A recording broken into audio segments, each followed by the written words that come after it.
It's lifted big red time. What's going on, everybody? Welcome to the channel. Thanks for clicking on the clip. We've got two 86 Honda Big Red 250 ESs.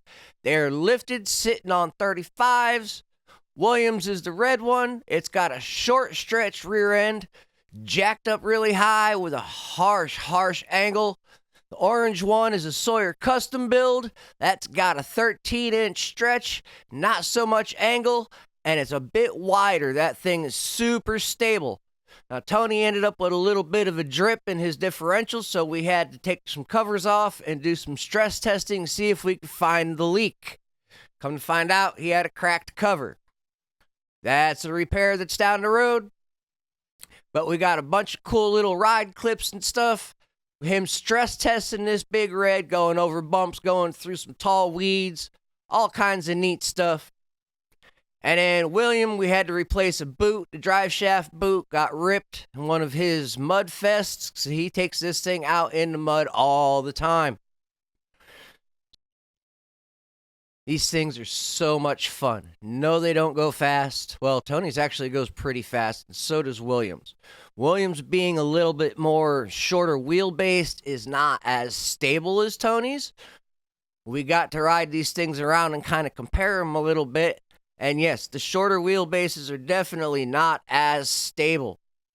The skinnier wheelbases are not as stable. When I took Williams apart, last video I had it in here, we flipped the forks around and we gave it a couple of inches extra wheelbase. It made the steering on that thing so much better. He didn't need the foot pegs on the forks to help him steer with his legs. Yes, that's how the man steered this thing going backwards for many years, with his feet and foot pegs. Couldn't believe it. We fixed that. We made it a little bit longer. It's a lot easier to steer. Tony's, on the other hand, the orange one, is like a Cadillac. Anybody can get on it, anybody can ride it, and it's really hard to tip over. It's long, so he has a little bit harder of a time water wheeling it, but the stability on it kind of makes up for it, and that thing digs through the mud. Those tires just dig. Has he gotten it stuck? Yeah, but when you're putting these things with water that's over the handlebars and you're not quite sure what you're rolling through, they can easily get stuck.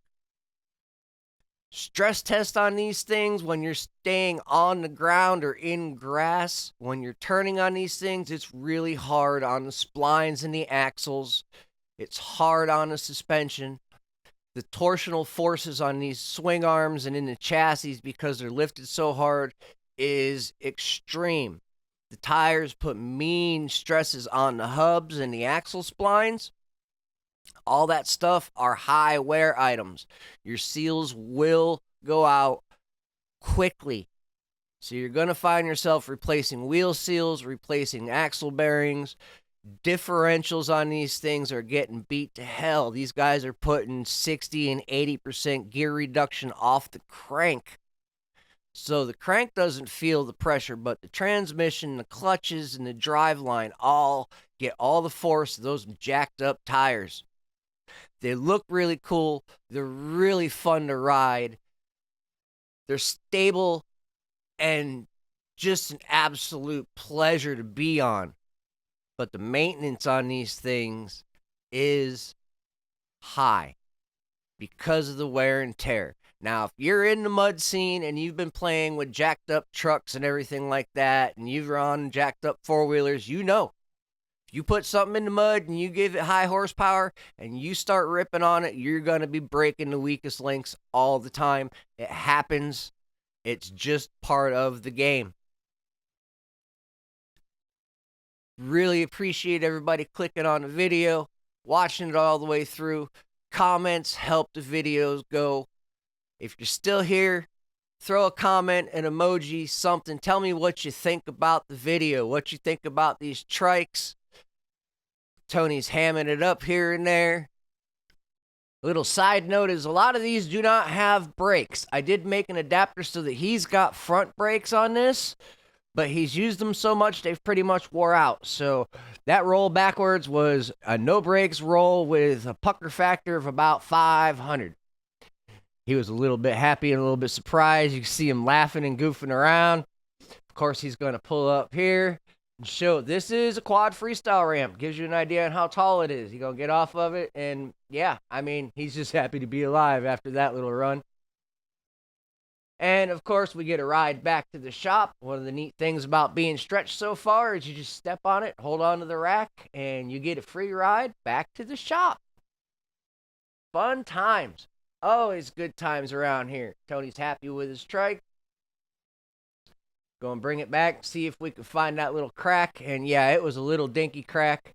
The oil was leaking out after it got slung up by the ring gear. All right, over to the mechanical side of things. We've got the old boot that was removed. You can see that's an OEM bag. This thing's held on by zip ties, so we're just going to get in there and knock the zip ties free, pull the bolts out, and get this swing arm pulled out of the way. I've got it held up with an engine hoist, hooked to the frame, because, well, yeah, jack stands don't work so well with such high trikes. Once we get the boot off, slide the swing arm back, pry the drive shaft off the splines because it wanted to stick on the motor. Get everything clear, get the old boot out, new boot in. I really like to hear the comments that you guys have about these builds. Go on through the channel. We got race videos and stuff also. Lots of race trikes, race quads, builds, how-tos, all that fun stuff. Go on the videos, hit the comments. Let me know what you think about this stuff. What's your opinion on it? Do you like it? Do you not like it? Is it dangerous? Are you still stuck in the 80s with they should have been banned? Let me know. We've also got live streaming on the Sawyer Custom Gaming channel and Sawyer Custom Twitch. Pretty much nightly after 9 o'clock. Come hang out if you've got mechanical questions or just want to talk moto or whatnot, whatever. Come hang out. Enjoy the streams, Final Fantasy XIV content, gameplay, all that kind of fun hangout stuff. I'll see you guys in the next one. Have a great day.